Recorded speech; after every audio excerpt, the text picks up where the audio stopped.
Okay, welcome to this week's edition of the WPIAL Blitz Show podcast. Bruce Badgley here. Ian McMeans, the man with all the statistics. This is the show that all the football geeks in Pennsylvania should be watching. Ian, here we go, man. We're off and running. This is almost a third of the season. Or this is like week 3, so almost a third of the season here will be done after this week. That's incredible. Pretty much, yeah. I mean, officially week 2, but I hate the week 0 designation. So really, this is the third week of football in the 10-week regular season. So you're pretty much right. This is about a third of the way through. We've got, the first week of official games in the books. We had one conference game in the WPIAL with North Allegheny beating Cannon Mac in 6A. But this week we've got some more conference games that are starting to happen both in 6A and 5A. And the WPIAL, credit where it's due. We talked about this on last week's show, but the WPIAL, as you know, and everyone out here in Western Pennsylvania knows, schedules all of the non-conference games from week 1 through week 9 whenever they occur. That's not true statewide, but it's true here in Western Pennsylvania. So for those statewide watching, the WPIAL scheduled all these great non-conference games in week 1, and it was a fantastic slate of games. All of them delivered.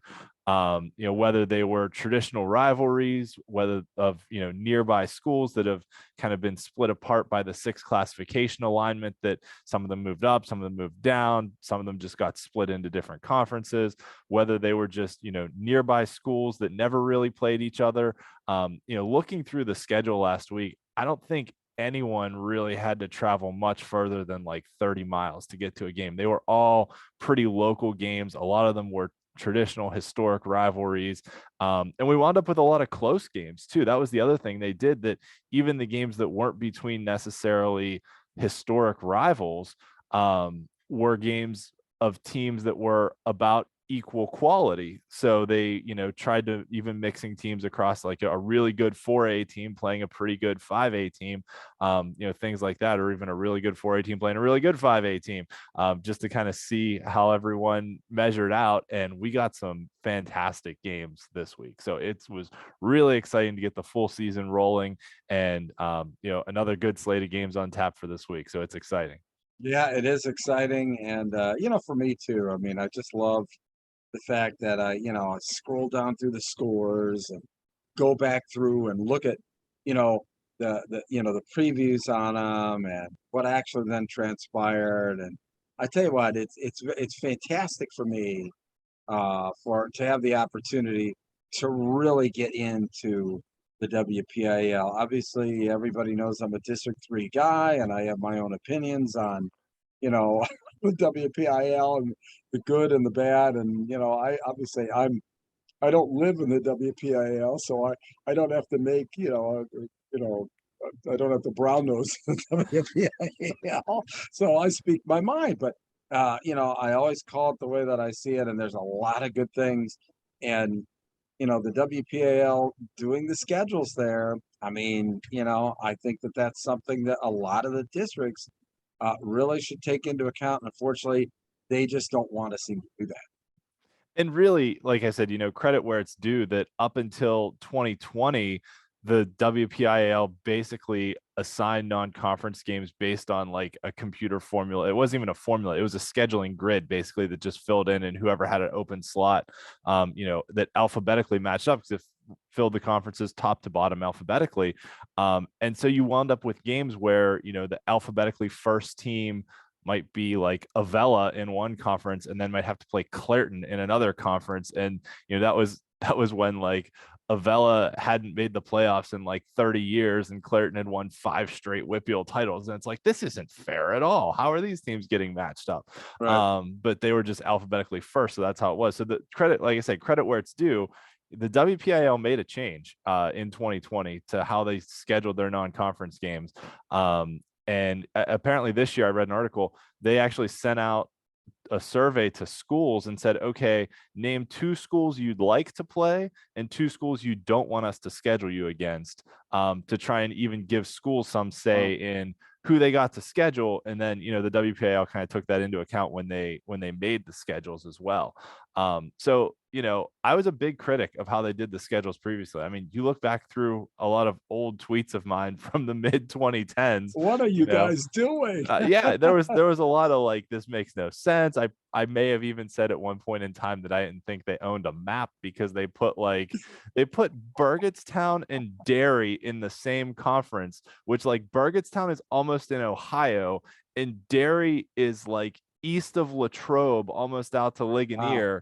So it's that was about as far apart as you could possibly get east to west in WPIAL territory. And it was like, what are they doing putting these two teams in a conference together? But they've made a lot of improvements, I'll say, over the last 4 or 5 years. So credit where it's due that they have made some improvements to the scheduling and gave us a really good first week of football. Well, second week, but first week that they scheduled, because week 0 teams get to schedule their own opponents, but first week that they scheduled. I stopped doing the introduction with a number. As you heard this week, it's like, welcome to the, whatever, the new. Yes. So anyway, all right, man, you got control. Let's do this. do. Let's go. All right. So we have a very special guest who will be joining us shortly. We are thrilled to have on Mars football head coach Eric Kasperowicz. And I guess 2 weeks ago in week 0, he got his first win as Mars head coach. And last week he got his first home victory as Mars head coach. So it's really cool that we're going to have Coach Kasperowicz join us. He joined us a few years ago as well. The year that he won the WPIAL title as Pine Richland WPIAL and state title as Pine Richland head coach, one of multiple titles he won there. So really cool to be able to have him on. He'll be joining us shortly here tonight. So for those tuning in, you have found us on YouTube. You can also follow us on Facebook, Twitter, Instagram, and check out all of my articles on steelcityblitz.com. We will have weekly games of the week preview articles, as well as when we get closer to the playoffs, we'll have standings pages that are updated as games happen, as well as profiles of what teams need to do to make the playoffs. We'll have all that broken down on steelcityblitz.com, as well as our weekly WPIAL Blitz show that you can tune into on YouTube just by searching for WPIAL Blitz show. You got it all. Yeah. So since Coach Kasperowicz is going to join us here in a few minutes, I wanted to talk a little bit about the history of Mars football. Mars, their first season was 1912. They're in 4A right now. For a long time in the 4 classification alignment, they were a AA school. Then when 2016 came around, we split into 6 classes. They were a 4A team, and then they moved up to 5A for a few years, and then they moved back down to 4A. So they've kind of bounced right between that 4A, 5A line. Over 400 wins in school history. 18 playoff wins, but they've never won a WPIAL title. They had 16 consecutive playoff appearances from 2005 to 2020. So very consistent, very strong program. Reached the semifinals in 2015, the WPIAL finals in 96 and 2002. 25 playoff appearances all time, 11 conference championships all time for the Mars Fighting Planets, which is probably the best nickname in the state. I would challenge you to find a And that helmet is cool, and that's actually a slide you should probably email Coach. So he's got that. That's great stuff. Yeah, he can certainly use it for anything they want on their Twitter account. Mars has a great Twitter account, the Mars HS football account. They do a really good job. So they've done a good job for a long time. I just love the whole thing with this, it's actually like a picture. Mars doesn't have any rings, but it looks like the planet that's on there, has rings. So, I guess it could, it almost has that galactic kind of feel. That's like a galaxy with a couple planets around it. Yeah. Cool. Yep. Okay. So before Coach Kasperowicz took over this year at Mars, Scott Heinauer was the coach for 30 years. So he amassed over 200 career victories, 9 conference championships, coached in 24 of Mars's 25 playoff games. So a very successful longtime head coach that retired. He was the coach and athletic director for the latter part of his career at Mars. Very successful, very well respected. also has a great Twitter account. It's Fightin' Planets that you can find. And he still tweets out a lot of positive things about the Mars program, which is pretty cool. Scott's a good dude. I've followed him for a long time. But Scott was a very run heavy coach. He coached 3 career 4,000-yard rushers, and 10 times Mars had a running back finish in the top 10 in the WPIAL in rushing yards. So, very successful on the field. Was a very run heavy program. As we know from watching the teams Coach Kasperowicz has coached in the past, he likes to throw the ball all over the yard a lot. So I'll be very interested to talk to him about, how Mars as a community and as a team has kind of embraced that, passing philosophy that he brings to the table. So I think that's going to be interesting to hear about. Yeah, absolutely. And, I think we'll have a lot of good questions for Coach Kasperowicz. And obviously, it's great off to a 2-0 start. That's got to help the community. I mean, obviously, somebody there, for Coach Hanauer, there for 30 years. I mean, there had to be a lot of trepidation from the community and the fans. But hey, winning cures just about anything. That's true. That's true. And Mars had their 16-year playoff streak broken last year. They were not as successful as they were traditionally used to. I think they had a weird situation with a forfeit win last year. So they wound up, I think, officially with 3 wins, but it might have actually been 2. So I think officially it was 2 conference wins that they won, but one of them was by forfeit, that Plum actually won the game on the field, but then it was discovered that Plum had used an ineligible player, so they had to forfeit it retroactively. So Mars got credit for the win. But really, more or less a 1 win on the field season for Mars, and missing the playoffs, snapping that streak. So, but also, the year before, Mars had a very strong senior class that graduated a lot of players, and last year they had to start a lot of underclassmen.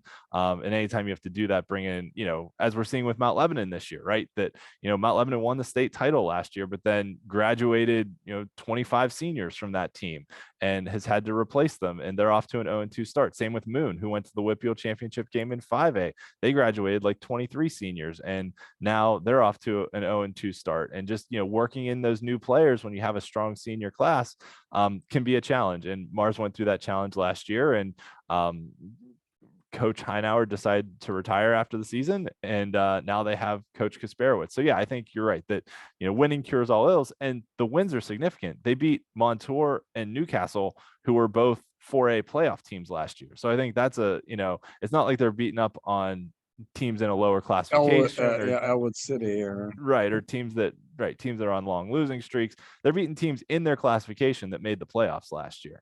And really, big picture, Coach Kasperowicz was brought in to do one thing, and that's win a WPIAL title. Mars is one of the most successful programs to have never won a WPIAL championship. They have the most playoff wins of any team without winning a championship, which is 18.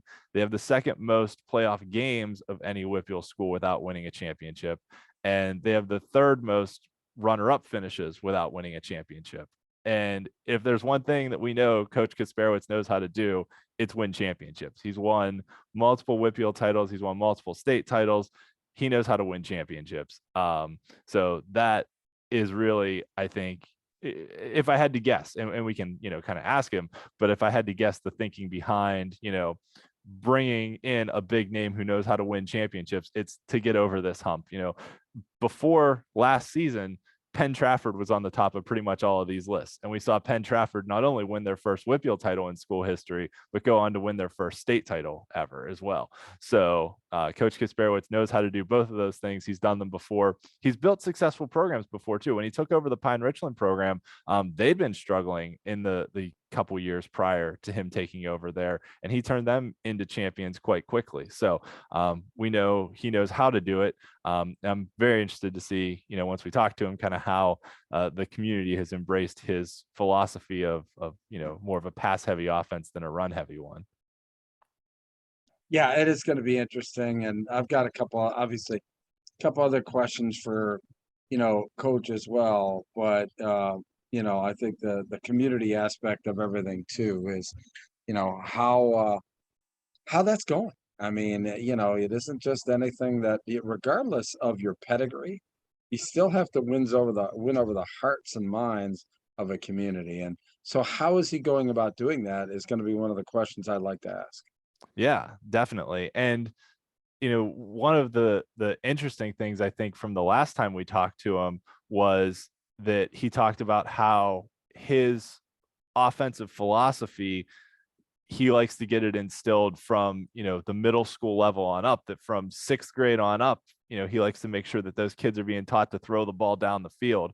And that's the philosophy. So, that's the thing that really successful programs have, is they have really strong youth and middle school programs, because that's how you build that consistency between the kids coming up in the high school program, that you don't want them to be running a completely different offense in middle school and then have to learn something brand new when they get to high school. You want that consistency of philosophy across across generations, across different levels of football. So when was Coach Kasperowicz hired? Over the summer. I don't So it remember was the over the exact summer. date. So he really Yeah. didn't even have like a full off season to really get the program going. Yeah. Let me see here. It was I think April 14th. So I guess Okay. the end of So he spring. did But have yeah. so he did have a spring. He did Yeah. have kind of the 7-on-7 season. So he's had he's been able to put his imprint on the program for technically a pretty good part of the offseason. Yes. Yes. And he got some really good experience last year coaching at Pitt too, which I think, anytime you go up to that next level, it gives you some more insight as well on, what college coaches are looking for in kids coming out of high school, and how they like to see them prepared and how they like to operate. And, I think that experience as well is good to, bring that back to high school and then start to teach kids like, hey, once you get to the college level, here's the things they're looking for. And he can speak from experience saying, I know, I've been there, I've done that. Well, that was going to be that's going to be one of my questions for coach is that, I mean, I'm you went spoiling your up. question. Well, no, that's okay. I mean, it's going to be one that you went up to the college level. Okay. So, and when you do that, a lot of guys, it's a choice of career. Okay. Do you want to continue on that path to college, or do you want to go back to high school? Obviously, you went back to high school. Why did you pursue that rather than to possibly go the college route? Because he was a very successful college player, just as he was high school and everything else. So Yeah. I think he had really the opportunity to he came to that fork in the road in his career. Why did he choose the path that he just chose? That's really going to be my question. Yeah. Yeah. So in the couple minutes we have before Coach Kasperowicz joins us here, we can talk a little bit about some key results from week one. And as I mentioned that there were a lot of good games, there were 5 games that went to overtime this week. 2 of them went to double overtime. And a lot of them were, back and forth games. Some of them had some big comebacks. The Latrobe Franklin Regional game, Latrobe got up big, and then Franklin Regional stormed back and forced overtime. Neshannock and Laurel, 2 neighboring communities up above Newcastle and Lawrence County that have rivalries in pretty much every sport, just went back and forth all night and into double overtime before Laurel threw an interception. Indiana and Knock, Indiana blocked an extra point in overtime to get a win. So a lot of just, really, really good games in, rivalry type games between nearby schools or schools that have played each other the last few years in conference play. Biggest wins of the week, McKeesport beating Penn Trafford.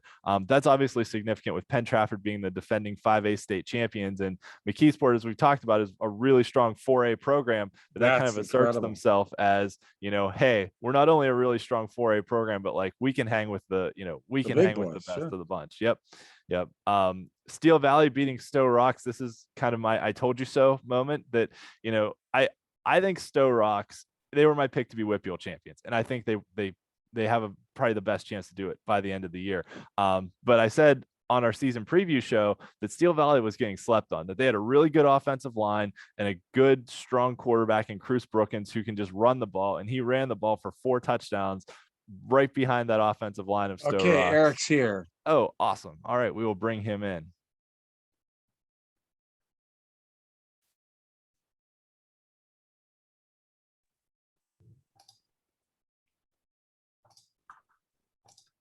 Hello. And it sounds Hey, Coach. like we've got you. We just need your video there, Coach. Hey guys, how are you? Good. Good. Thanks so much for joining us. We really appreciate you taking the time, especially on a Tuesday night in the middle of the week. Yeah, no problem. Let me make my video. There we go. There we go. Great. You haven't changed much since the last time that we saw you, other than maybe the shirt you're wearing. Yeah, I don't know. I feel a little bit older, got a little more grays, Thanks for Yeah, having me, though. Happens to the best of us. I've got a few of them popping up as well. yeah. So No. thanks for joining us, and congratulations on your Mars Fighting Planets starting 2-0. Not only getting your first win in week 0 and then your first home victory this past week. And we talked a little bit before you got on about how these are significant victories because they're not against opponents from a lower classification. They're against 2 teams that made the playoffs in 4A last year. So 2 pretty strong programs that you just beat in Montour and Newcastle. So can you talk a little bit about being a new coach at Mars that just had a head coach for 30 years before you, how the community has kind of embraced you and your family and how it's going so far? Yeah, it's been tremendous. It's exciting. It's great to be back at Mars. Community's been awesome. Administration's been awesome. Players. It's all brand new, so we're learning, new schemes, new culture, new everything, related to football. But like I said, they've been nothing but gracious, nothing but, ready to rock and roll. The kids are excited.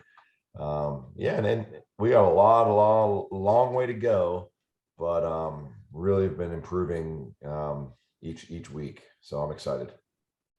Well, good, Coach. You moved up and got some coaching, on the college level last year, and so this is a kind of a fork in the road as far as career path. I mean, you had the opportunity possibly to pursue an avenue in college, and you've chosen to pursue an avenue back in high school. Talk a little bit about, that decision on, which way you were going to go in your coaching career. Yeah, I think ultimately it came down to family. The minute you make that move and go to the collegiate level, then it's kind of bye-bye family and job comes first. And with 2 children still in high school, I have a son in 10th grade and a daughter in 8th grade. I wasn't able to kind of live with myself, and I don't want to live with those regrets of not being around for their high school years. So made the decision to come back to high school, at least, throughout my kids' careers. My daughter's in 8th grade, so I'll be at Mars for hopefully at least 5 years, as long as they'll have me. And then I'll make a decision. Maybe then I'll, say, hey, let's stay in high school and finish it out that way. Or, if I still got the itch, go back to college, because that was tremendous. It was an awesome opportunity at Pitt last year, to be able to be ACC champs and jump into that situation and be in the quarterback room every day with Kenny Pickett, and Coach Whipple was just awesome. And that hunger is there, but right now at this point in my life, family came first, and ultimately I wanted to come back and be able to coach my son and be able to see my daughter cheer on Friday nights.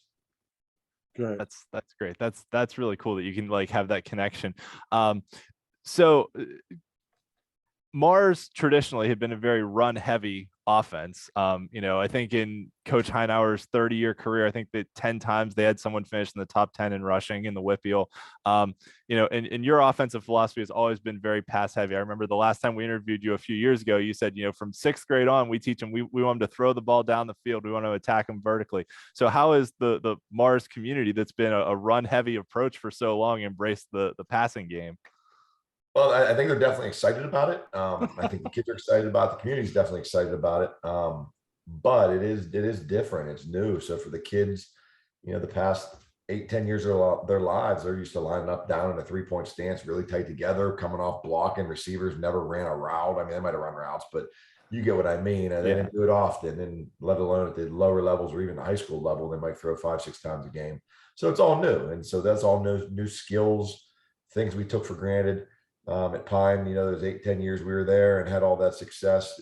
That's because of the continuity that we had. So the kids that we would have year after year knew how to get lined up in our formations. They spoke all the same language. They knew what was expected. They knew the same drills. They kind of knew what was expected here at Mars. Now, first year, that's what I'm saying. We have a long way to go because we're still learning to practice. We're still learning what a condensed split is or assist split. And a lot of things we took for granted there, once we had it rolling, is all brand new now. So it's kind of starting over again. It's exciting. It's really given me a kind of a new excitement, and my staff. I got 7 of my original staff members with me over there at Mars. So we're excited to keep it rolling. Yeah, you kind of answered my next question there. I was going to, when you talked about continuity, I remember obviously at Pine there that you had your coaching staff together for quite a long time. You said you've got, 7 of your coaching staff with you now. Do you stay in touch with, the rest of the guys that were on the staff? Yes, sir. I talk to my old offense coordinator almost daily. We talk just about every morning on the way into work about 7 a.m. We just touch base, how they're doing. My offensive line coach, we exchange text messages a couple times. The one other guy I work with, the other guy I see probably, once every 2 weeks. So yeah, it's tremendous. We still have a great relationship, and hopefully one day we'll all be able to get back together if God sees it that way. But wish them nothing but the best of luck. And it's cool to have somebody else to follow in the WPIAL as close and as I do to them. Yeah. So I actually want to circle back a quick second. You talked about instilling the philosophy, kind of from the ground up here at Mars. How have like the sort of middle school coaches and 8th grade coaches taken, and JV coaches kind of taken to your philosophy too? Have they embraced it as well, or is it a complete new thing to them too? It's tremendous. They've been nothing but awesome from the youth program all the way up to the varsity. Obviously, the middle school does exactly what we do. They practice like we do. At the youth level, we met with them numerous times in the spring and summer to instill as much as we can culturally, offensively, defensively, how we do things, how we organize things. Now they can't do things to the exact extent that we do just because of general maturation and all that stuff. Kids can only throw the ball so far, but speaking the same language for the most part, lining up in a lot of the same formations, teaching the verbiage, a lot of the fundamental football skills that the earlier we can put it in front of them as kids, the better they'll be when they get to us. And ultimately just bringing the family together from, age 5, 6, all the way up to 18. If you live in the Mars community and play football, you're a part of our big family. So when you got this job this spring, what were some of the points that you put up on the whiteboard that you wanted to check off as you became the head coach here at Mars? Number one was culture. Above and beyond everything else is culture. Just coming in and that's, I know, a cliche word, but just the way we do things as a staff. What's expected, the expectations, how we work, how we our attitude when we get there, being on time is late. I mean, a lot of that stuff, just how to go about your daily business. Number 2 would be numbers. Mars in the recent years, like you said, a story program's won a lot of games over the years, just never could quite get over the hump. And recently, at least the recent few years, the numbers have gone way down. I think the school has about 1,000 kids, 9 to 12.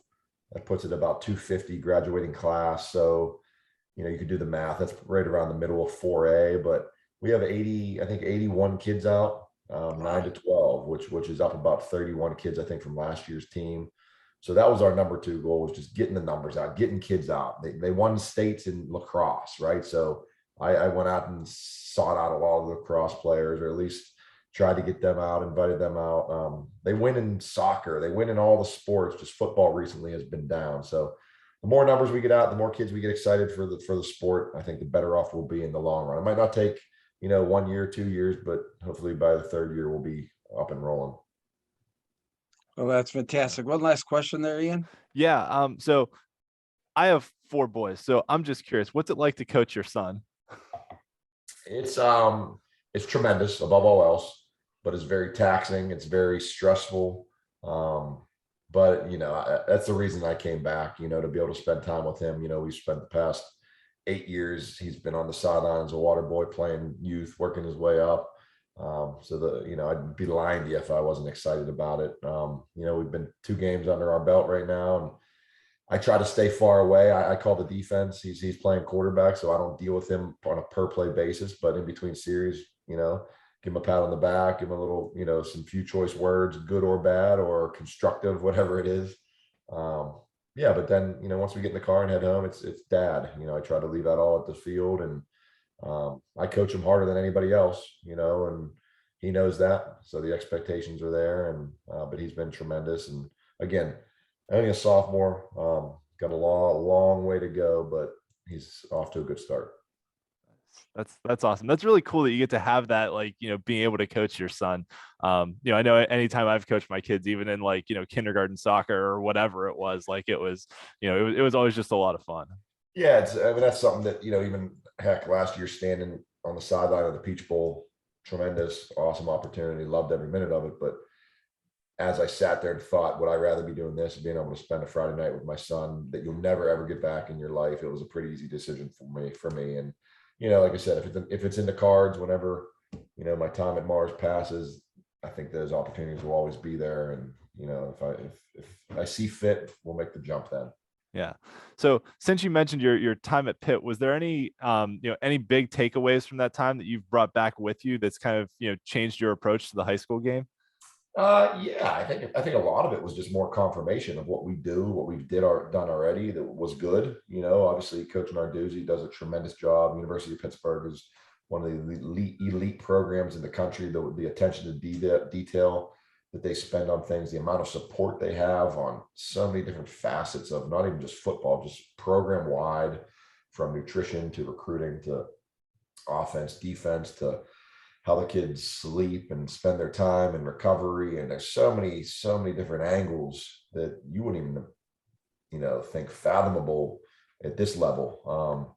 But yeah, even schematically, took so many things from Coach Narduzzi, Coach Bates, Coach Whipple. Just being around the program for, there's a long days now. I was teaching, I'd go down there from 2 till 9 every night. And then Fridays, Saturdays, we're there all day playing a game. Sunday, we're there from 12 till 9, 10 at night. It's long days, but that's why you're in it. You love it. It's football. And yeah, a ton of tremendous lessons that I learned from there. Well, I tell you what, Coach, thank you very much for your time. I know it's very busy and actually kind of a short week to get ready for another opponent. It's a pleasure to speak with you once again. And we just wish you all the success in the world. And, we've got your eye on you. Appreciate that, Bruce. Ian, thanks. Always a pleasure to be on. And I remember the last time we talked, I think that was right around the Governor Mifflin game. I think it was. Yep. It was one of the most exciting recent memories I've had. That was a heck of a ball game. Anytime I get bored and want to watch something to get my hopes up or get my excitement up, I put that game on. That was tremendous. Yeah, it was incredible for me being on the field for that game, and one of the games that I'll never forget. If it isn't number one, it's sure really, really close for me all time. So hey, and how about that tailback? I think he got a couple carries this week at Penn State, didn't he? He did. He actually did. Actually, I'm pretty good friends with the Singleton family. So, but actually, for me personally, I'll be going up and doing my first Penn State game as credentialed media this week. So I'm pretty excited about that. That my Saturdays will be kind of moving up, doing a little college football myself, and I'm thrilled to get the opportunity. So that's awesome. You deserve it. You're great at what you do. So good luck. Have fun with that. Yeah, awesome. We sure will. All right, Coach. Well, listen, thank you for your time, and best of luck the rest of the year. Thank you. See you guys. All right, thanks for joining us, Coach. We appreciate it. Boy, a lot of great memories with Coach Kasperowicz, and such great conversation. Yeah.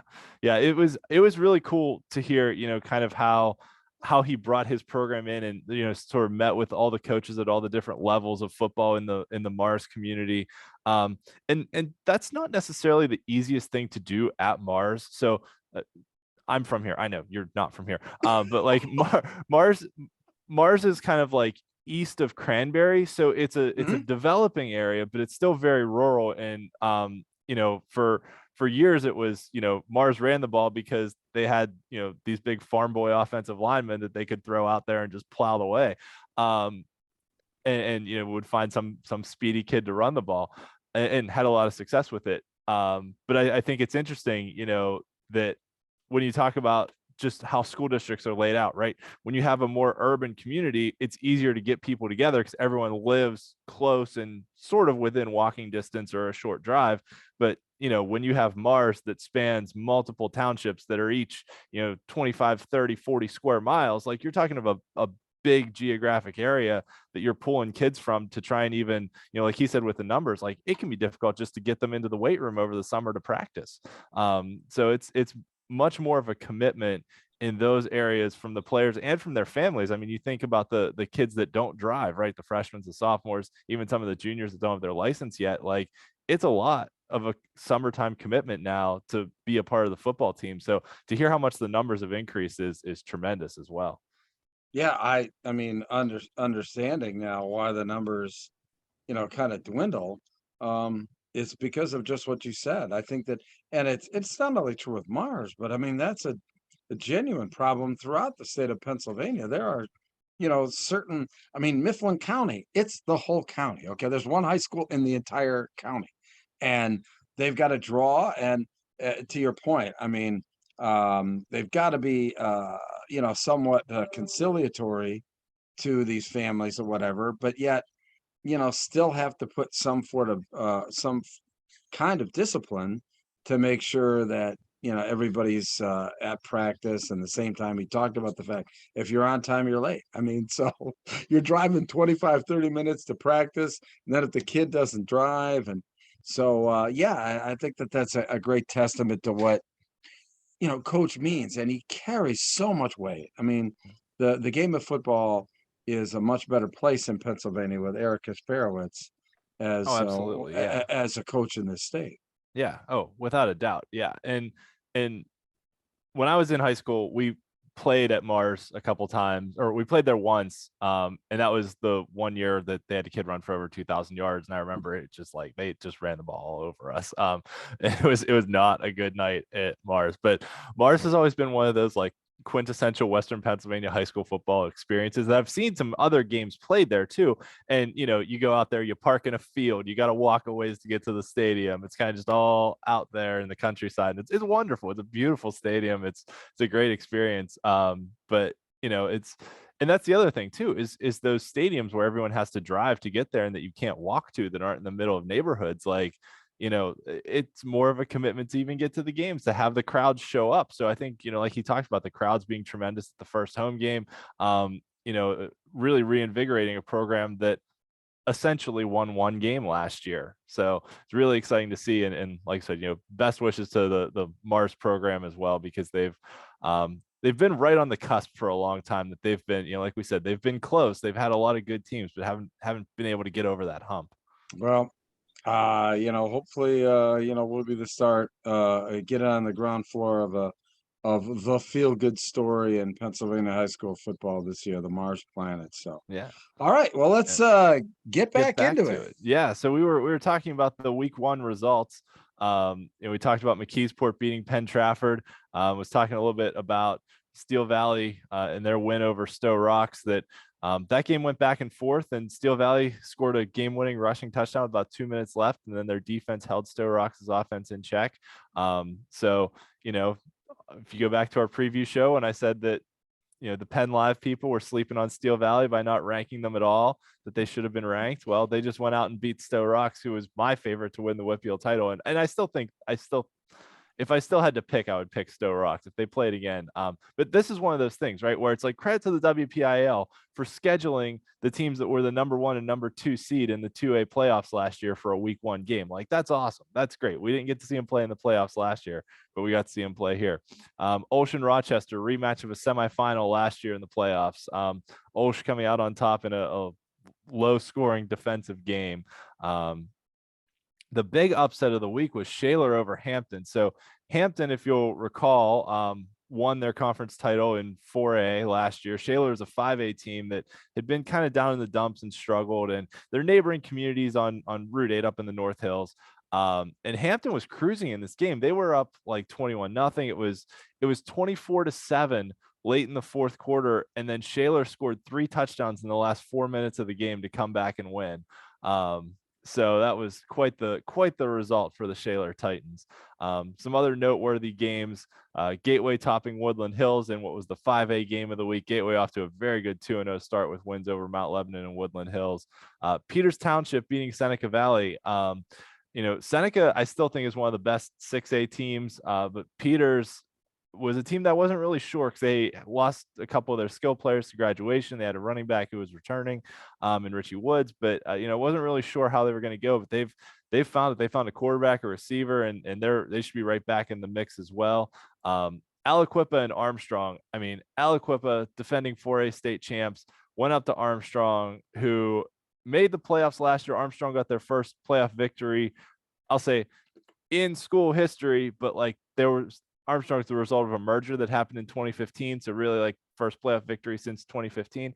But still, they got a win in the playoffs last year. But Armstrong played a heck of a game against Aliquippa. I mean, they came up with a great game plan. They got fortunate with a couple penalties that had some touchdowns called back, but still, I mean, they went toe to toe with Aliquippa, and really it wasn't until late in the fourth quarter that Aliquippa scored 2 touchdowns and kind of pulled away to win that game. But Armstrong, it was 14-14 in the third quarter. I mean, Armstrong hung with the Quips. So credit to that Armstrong program.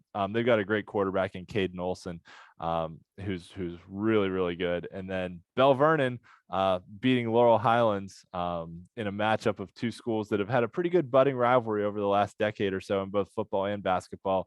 Laurel Highlands is in 4A. Belle Vernon dropped down to 3A this year, but is, arguably either the number 1 or number 2 team in the state in 3A, depending on which rankings you look at. It's pretty much them and Wyomissing now. So, I know we've got some folks out in Wyo who watch the show. Yeah. So hi, Steve O'Neill, our buddy. Watch who out watches for this game. Belle Vernon.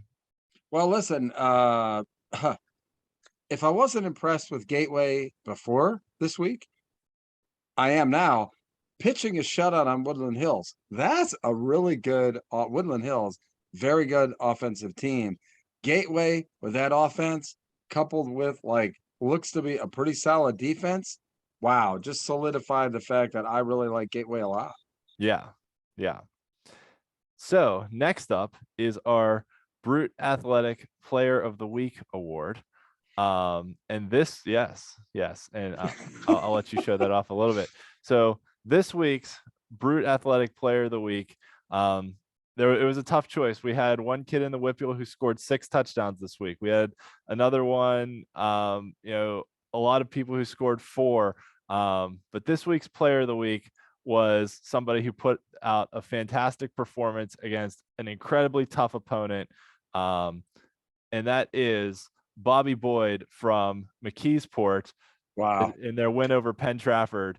So here's one of his 3 rushing touchdowns on the game, coming off the right side and just refusing to go down, running around over and through and just dragging defenders into the end zone. So McKeesport's Bobby Boyd is our Brute Athletic Player of the Week here on the WPIAL Blitz show. Wow. And he had a fantastic all-around game. Not only did he score 3 touchdowns on offense, but he had 3 interceptions on defense. So that, the hat trick on both sides of the ball was really what put Bobby Boyd over the top to be our Brute Athletic Player of the Week. Yeah, with the little armband here, WPL Blitz show.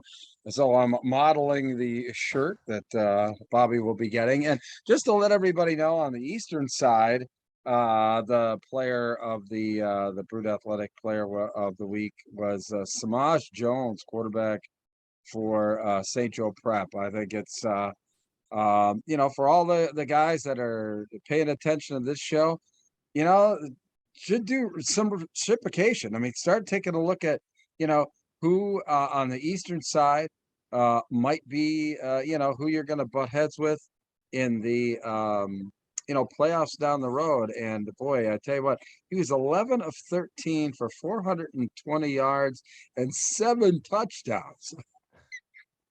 So that was quite the storyline. Wow. That is, yeah, 7 touchdowns is pretty incredible. So looking at some of the other, there were some big time performances in the WPIAL this week. I didn't even have enough space to put in everyone's name who I wanted to on the list. Wow. We talked about Cruz Brookins from Steel Valley running for those 4 touchdowns against Stowe Rocks.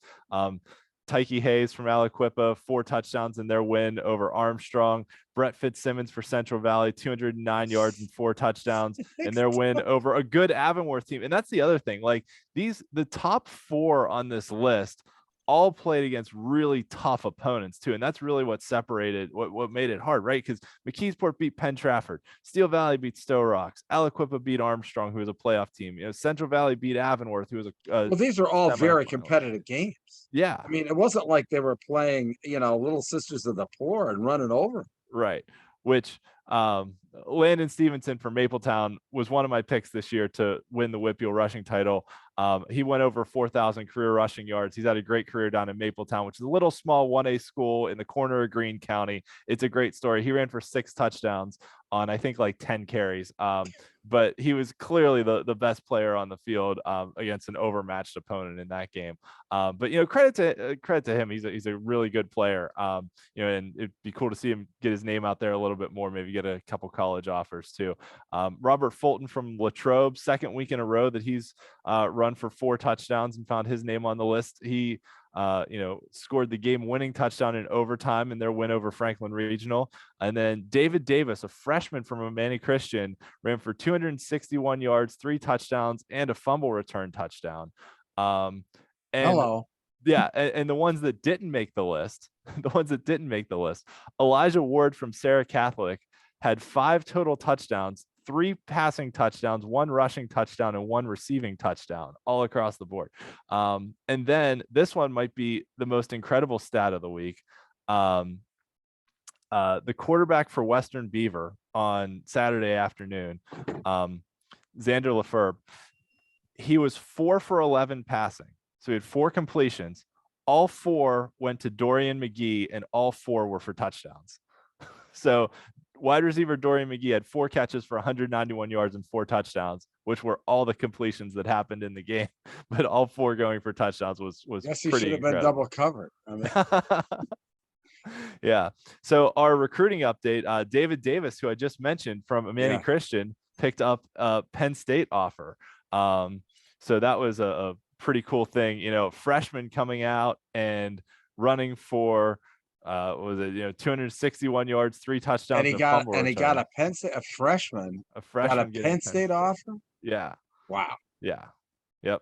And I know, like you mentioned when we talked to Coach Kasperowicz, you're doing some work on Penn State broadcasts this year too. So we'll give you some information that you can talk about recruiting on those shows too. Yeah, absolutely. I mean, it's going to be a lot of fun for me. So I'm honored to be, in Beaver Stadium for the home games. Going to do, hopefully a couple of road games as well. Definitely like Rutgers, and then we'll see about maybe Indiana and Michigan too. So we're going to dive in head first and, have some fun covering Penn State football. Going to do it a different angle than I guess most of the traditional guys I have to, because I'm not as good as them. So well, you always bring your own unique brand to things. So I will also mention that our recruiting updates are brought to us by our friends at Get Recruited Consulting and Andrew Cohen, who has been a great supporter of us. Great supporter. And for any player out there, go to getrecruitedconsulting.com.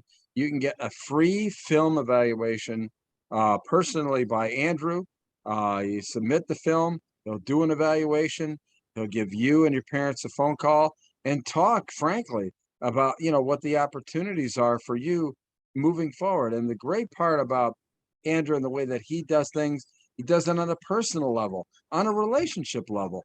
And that is the key to college recruiting, is you've got to have the relationships, you've got to have the connections, and you got to have the phone number that the coach is going to pick up. So many times I see these coaches saying, high school coaches, the college coaches just don't call me back or whatever like that. I can tell you what, Andrew has regular calls with colleges, and the college coaches call him back. And all I can say is he's partnering with trainers and what have you, across the country, Virginia, Pennsylvania, just to say, a couple states there. But definitely give Andrew a call or drop a film at his website, getrecruitedconsulting.com. You won't be disappointed, I can tell you that. Yes. So one other note that was noteworthy from this past week, I should say, we talked about the Belle Vernon beating Laurel Highlands, and Belle Vernon has a junior running back, Quentin Martin, who is arguably the best player in the state, or at least the best player in the junior class in the state. He ran for 3 touchdowns, and this was his first carry of the game. Coming off the left side and on just the beach, running right? through people on the beach in Belle Vernon. I remember that. Yep. And I mean, this kid's just incredible. Everything he's able to do, just powering through guys. And you may not have noticed because it happened so fast during that first clip, but if you slow it down and take a look, guess who's standing right there on the sideline, right behind him as he scored James that first Franklin. touchdown? James Franklin and Terry Smith, Penn State's assistant head coach. So yeah, James Franklin and Terry Smith were at the Belle Vernon game, and Quentin Martin has offers from over 25 D1 schools, including Penn State. But he's only a junior, so his recruitment is still ongoing. But definitely, a player to keep an eye on because he's going to be one of the most sought after talents in the whole state of Pennsylvania. Pretty incredible. So looking at our streak watch after the week 1 games, the top 2 active winning streaks still continue. Interestingly enough, Aliquippa's last loss was against Central Valley. And they are in the same conference, so they will play each other in week 9 this year, the last week of the regular season. So, those are two trains on one track that will probably run into each other at some point here. There are 37 undefeated teams remaining in the WPIAL this season. Penn Trafford, with that loss to McKeesport, falls off the winning streak ranks. The losing streaks, the top 2 continued, but congratulations to Hopewell getting a big victory over New Brighton, another team from the Beaver Valley, and their 12-game losing streak comes to an end. And should also note that Brownsville, who's moved to playing an independent schedule, lost to Uniontown, who's also a former WPIAL team playing as an independent, and Brownsville's now lost 22 straight games. So Elwood City at 26, still the longest in the WPIAL. I'm actually not sure what the longest one in the state is. I should ask Dave Micah from EasternPAFootball.com. Yeah, he keeps tabs on all that stuff. Yeah, Dave would know for sure. Yeah. All right. So last week we talked about some new head coaches that got their first wins. There's like 34 new head coaches in the WPIAL this year.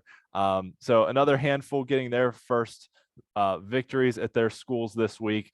I should note some of these guys were coaches at other schools previously, but this is their first win at their new program. So like Leroy Johnson was the coach at Stowe Rocks, won a bunch of games there. John Ladon was the coach at Penn Hills, won a bunch of games there. So, but getting their first wins at their new program. So congratulations to all of these guys on getting their first victory. I think probably the best one was Brad Wright in Indiana beating Knock in double overtime on a blocked extra point to win that game. That was probably the most thrilling first victory that anyone could have.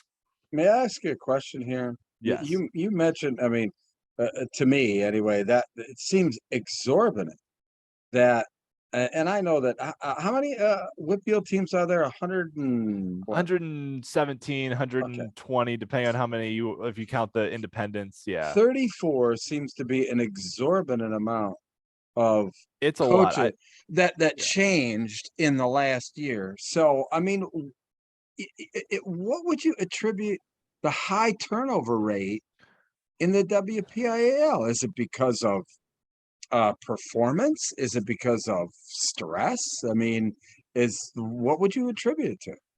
I think it's some of both. And I think there was also some opportunities that came available this year that were kind of, I don't want to say once in a lifetime opportunities. Yeah. So like, let's take John Ladon, for instance. Great guy. Coached at Penn Hills for years, won a state title as the Penn Hills coach. Lives in Pine Richland. Always said, the only job I would ever leave Penn Hills for is Pine Richland. And then the Pine Richland job came available this year.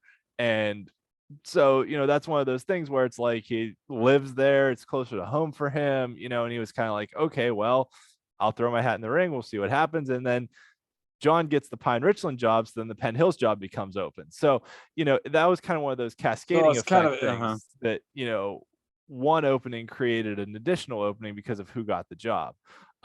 Leroy Johnson had been the offensive coordinator at Amani Christian whenever they went to the WPIAL championship game and lost to Jeanette.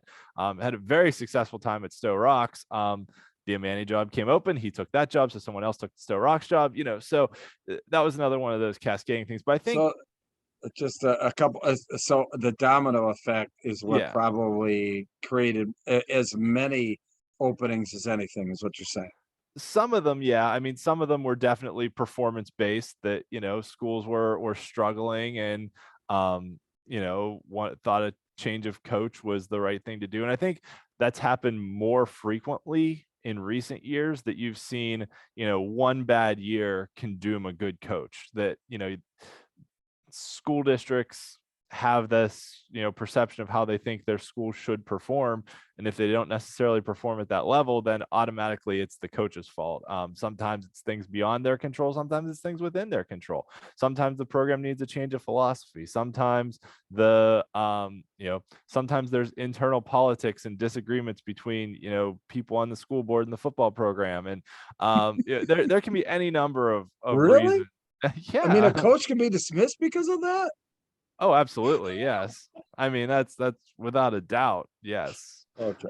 There can be school board members or superintendents or whatever that are upset that the football coach is more popular in the community than they are. There can be any number of reasons why a coach gets dismissed. And that's not even talking about the parents. You got the parents of kids that everybody, not everybody. There's a lot of good parents out there. Don't get me wrong, but you get parents that think their kids are, D1 prospects, and if the coach tells them, hey, they're not, then they don't take that too well. And, well, that's what they need to use. Our buddy Andrew Cohen. I mean, Andrew, well, he doesn't mix words.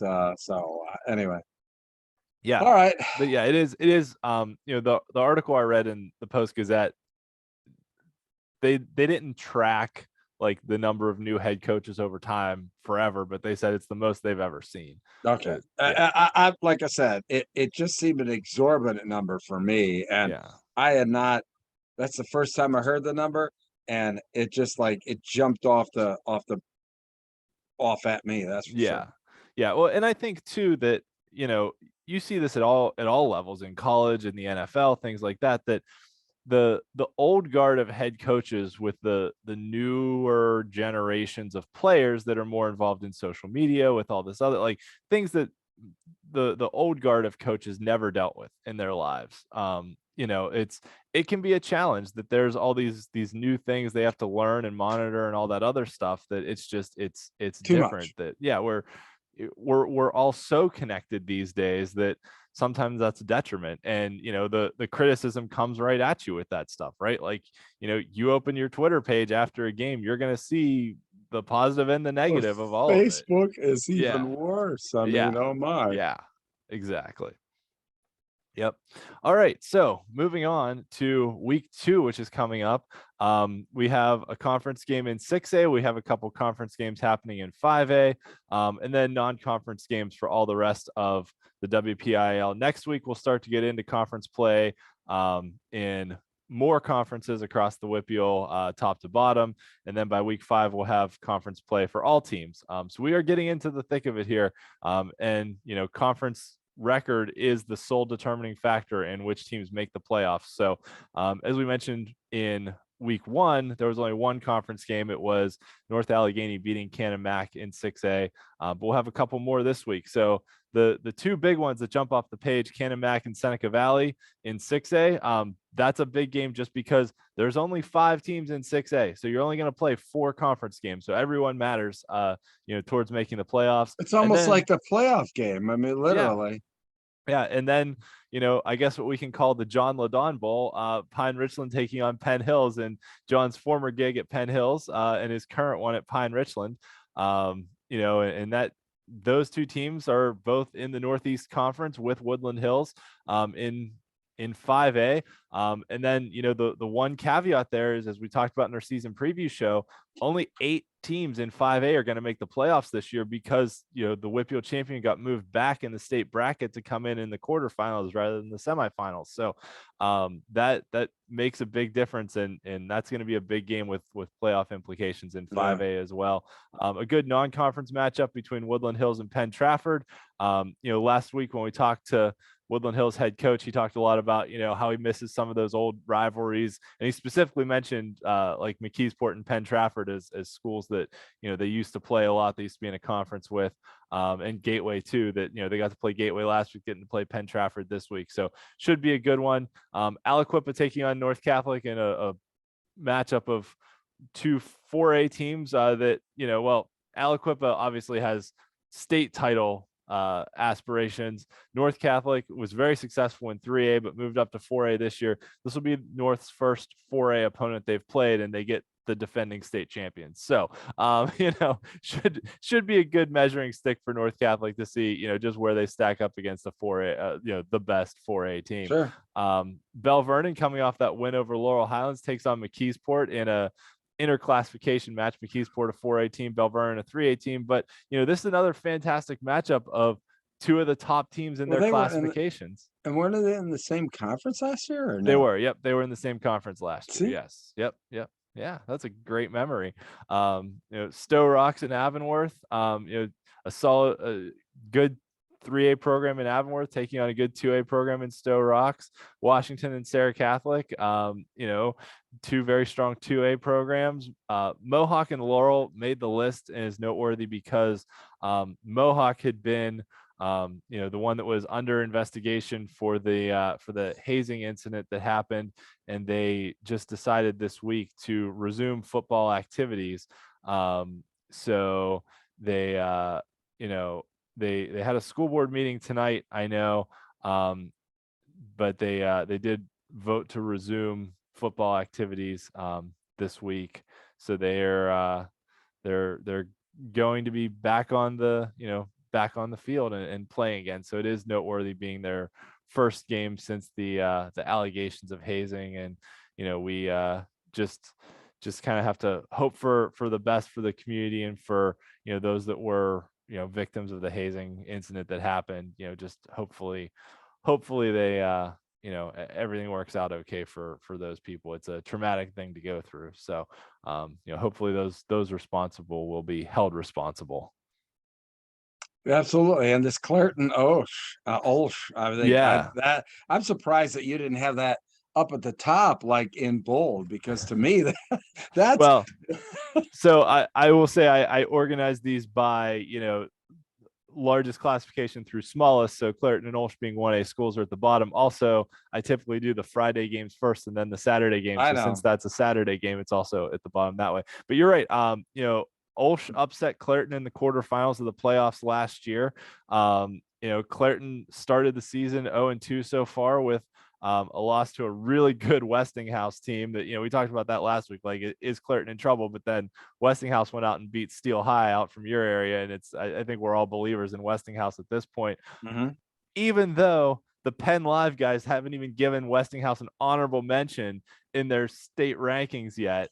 That was the biggest oversight I saw this week, was Westinghouse beat Clairton and Steel High and didn't even get ranked in 2A, which is a travesty. Penn Live needs to go out and fix that. All right, I'll get off my soapbox. On the advice of counsel, I decline to answer. So, fair enough. You can tell them that A, I was right about Steel Valley, and B, that they need to start ranking Westinghouse. Yeah, I don't get a vote in their polls. So. They you know what? They should, honestly, I know there's like 3 guys that do it, but like they should give writers from around the state votes, like from each district, because I think you get like a better smattering of people rather than just like 3 guys from Harrisburg. But that's just me.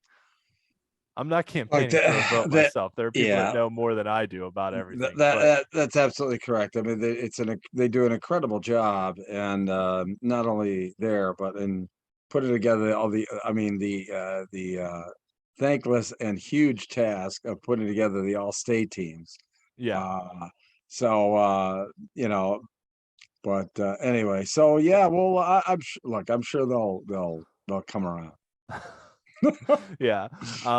So yeah, and Clairton and Ulsh. So Clairton, this will be their first game against the 1A opponent this season. They lost to Washington this past week, which, once again, I'm not going to get my feathers ruffled up about Clairton losing to Washington, who's one of the best 2A teams. So, but Ulsh off to a strong 2-0 start this year, and it doesn't matter. Those games, unfortunately, right, wrong, or different, these non-conference games don't matter, and they don't matter for playoff qualification, but they could come into play because the seeding for the playoffs is determined by a committee. So the committee could take them into account and be like, okay, let's say Ulsh finishes second in their conference, but Clairton wins their conference.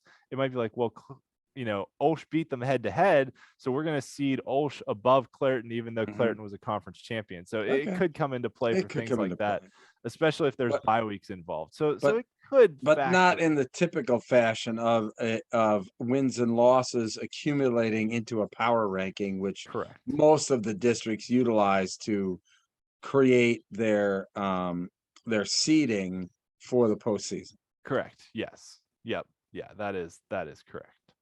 So, all right. Well, thank you everyone for tuning in and watching our show this week. We really appreciate it. And we'll be back next week with another show. Thanks again to Coach Kasperowicz for joining us. It was great to talk to him again. And we'll definitely be following him closely over, the next few years as he builds up that Mars program from, the down season they had last year. But, like I said, they've been a traditionally strong team that just hasn't been able to get over that hump. So, hopefully he's able to take them there. Although, playing in 4A, they've got those powerhouses. They've got Aliquippa, they've got Central Valley, they've got Thomas Jefferson, they've got McKeesport. That's a lot to overcome. Did he have any more to overcome them when he was, playing, when they were in 6A and having to go up against the likes of Central Catholic, and you're right. Central Catholic and North Allegheny. Yeah. I mean, clearly, I don't think that there's any intimidation or any fear. If anything, it's only motivation for Eric, and it was great to see him again. It was great to hear him talk. I love to hear the guy talk football, and so looking forward to seeing how the Fighting Planets progress for the rest of the season. Ian, thank you once again. It is so much fun to check in on the WPIAL. The back and forth that we do, and that it's the best time of my week. I don't know what else to say, man. I'm a kid in the candy store with this podcast, and I hope all the other fans across the state, feel the same way, and especially the ones in the WPIAL. Well, thank you. And, thanks for everyone who tunes in and watches. We really appreciate it. We appreciate all the comments, the retweets on Twitter, all that stuff. And, if you have questions that you'd like us to answer on the show, feel free to send them in. We'll start, answering some questions as we get into the season. Yeah, we did that last year. We should probably start doing the question thing. That if they want to submit questions, we'll definitely get them answered, or you'll definitely get them answered. Prior to the show there. So, All right. Well, listen, thanks so much, everybody tuning in. We will be back next week for another edition of the WPIAL Blitz Show podcast presented by Sports Solutions Marketing, Brood Athletic, Get Recruited Consulting, just to cast 1,000. So thanks a lot. We'll see you next week. Take care now.